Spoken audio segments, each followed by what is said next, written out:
Hi, this is Blair with the Live and Learn Gardening channel. I am here today to talk about sweet potato slips. This is the sweet potato slips. I got really lucky this year. I had a couple of sweet potatoes actually just sprout in my pantry. And before I've tried to kind of find places to buy them here, and if anybody knows where to buy them in Austin, please let me know. But now I do have my own slips. I'm very excited about them. They're even growing roots. So what I did was I plucked them right off of the sweet potato, just pulled off the pieces, and then like you'll even see there's still a little bit. Let's see if I get that right in the camera there.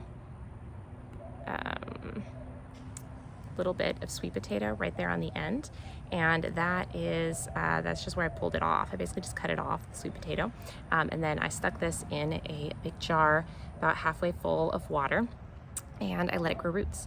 And I think this is probably about enough roots.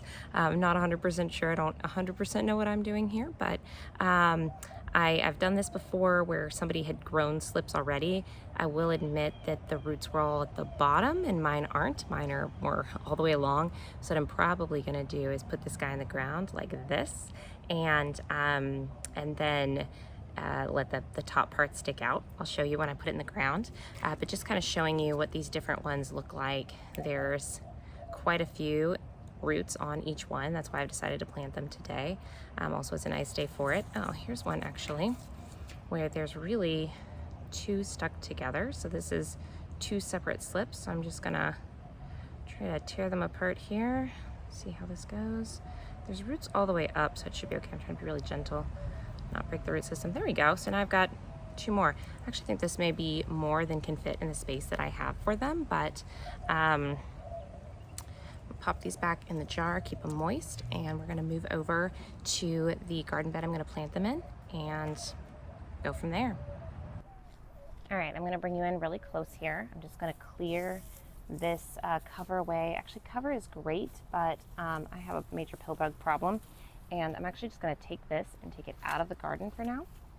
And I'm going to sort of not have the habitat for the pill bugs right now while I'm putting in some yummy, tasty slips for them. Doing a little weeding. You should always do weeding. Every time you touch the garden, you should be weeding, right? I actually don't have that many weeds.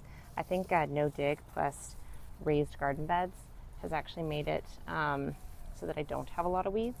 I do have the occasional, there was a bit of grass that I was pulling out.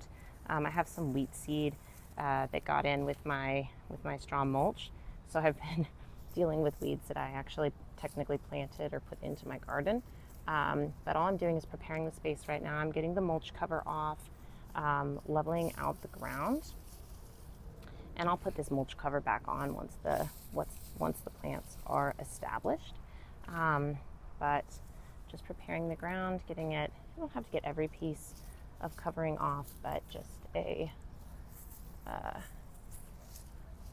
most of it, I think, is my goal. My understanding is you're supposed to plant these about 12 to 18 inches apart. This is a smaller round bed that I'm planting them in. I think it's about 36 inches. And so I'm just going to kind of dig a hole that's about as deep as where the roots are. I'm going to put the roots kind of off to the side, probably facing outward. I'm going to put one in the middle, I think, so I'll do that. I don't think oh, there's a nice worm. Look at that guy. Hey, come back. I want to show everybody how amazing you are. Look at that worm. That's how you know you have good soil. I'm not sure if you need to take the leaves off or not, but I'm going to take the couple leaves that would have been underground off. And there we go. There's a sweet potato plant. I'm going to turn this over and just plant the rest of them real quick, and we'll be good to go.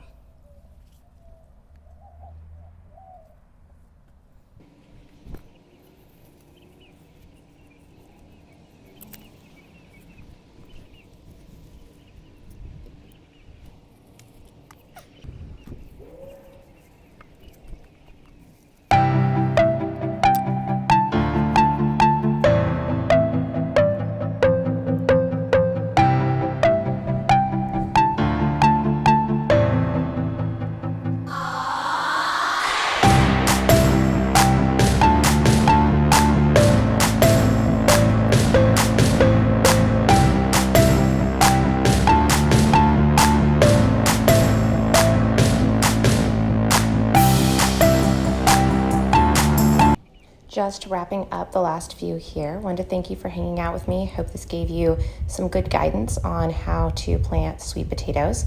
And I hope you have a wonderful May and gardening season, and good luck and enjoy gardening. There we go, messy fingers and all. Have a great one. Bye.